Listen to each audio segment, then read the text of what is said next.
హరిశ్చంద్ర ఎక్కడికి పోవుదురా? ఆశ్రమంపై కాక మా పాదములను కూడా అంటుపరుచుతున్నాడు రా దుష్ట. మరి దుర్మదాంతా వైవస్యత కుల కళంక. ఏమిరా ఏమిరా నీ మాయా వినయ వచనంబులు, ఒరి దుర్వినయ శీల.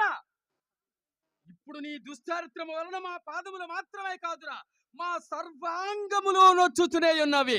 ఒరి మాయావి, మా అంగీకారము లేక మా ఆశ్రమంబు ప్రవేశించుటకు నీకెవ్వరు అధికారం ఇచ్చారో తొలుత చెప్పుము. నీ రాజాధికారము తపస్సులమైన మా ఎడ పనికి వచ్చునురా? ఒకవేళ పనికి వచ్చిన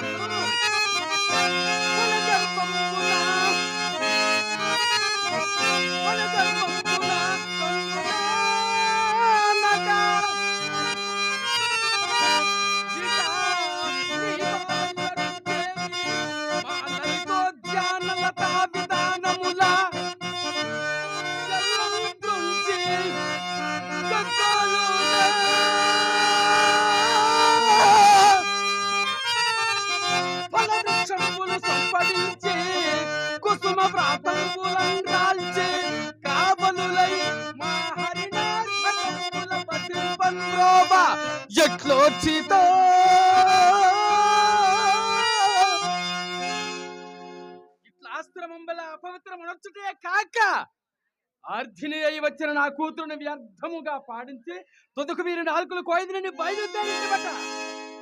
నీ తాత ముళ్ళు వారికి ఏమి కట్టి పెట్టిదివని. ఓరి దుర్మతి, మున్నెవ్వరును రాజులు లేరా? వేటకు రారా? నీ మృగయా విహారమునకు మా వంటి జడదారుల ఆశ్రమంబులే కాని పనికిరావా ఏమి? భూచక్రమందలి రాజులెల్లరను మా పాదాక్రాంతులయ్యుండా నీవు మాత్రము చక్రవర్తి పదమున విర్రవీగుటంతయు మా వంటి మునుల ఆశ్రమంబులు పాడు చేయటికేనని ఇది వరకే తెలిసినది కాదురా మునిద్రోహి. చూడుము నిన్నిప్పుడేమి చేసదను? ఏమేమొనరించినను మంచిదనుతూ నీకిచ్చి కంబులాడుతూ పొట్టకూటికై వెట్టి చాకిరీ చేయో ఆ వశిష్ఠుడని కొట్టివా ఏమి?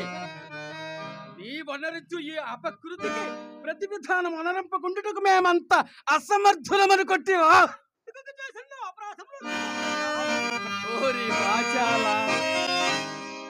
ఎరుగవా బ్రహ్మయైన ఈ విశ్వామిత్ర మహర్షినే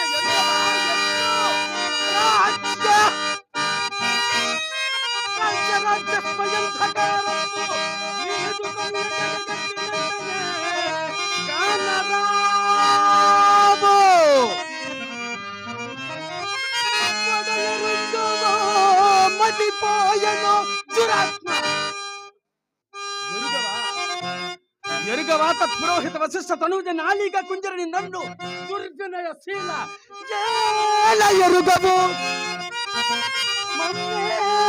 ఎరుగవు చెప్పు మోరి గురీసా.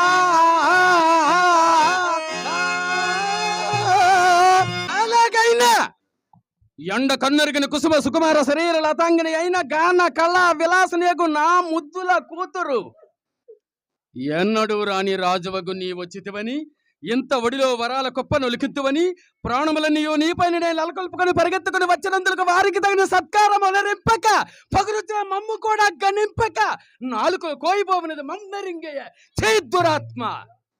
కుసుమ కోమలులైన రాజబింబాస్తులపై మోమాటం మించుకైనను లేక నాలుకలు కోయిపోవనది మమ్మరింగయ్య చే. నీ ముఖము చూసిన కొలది నేయి వసిన అగ్నివలే భగ్గు భగ్గు భగ్గుమని మండుచున్నదిరా నా మనంబు.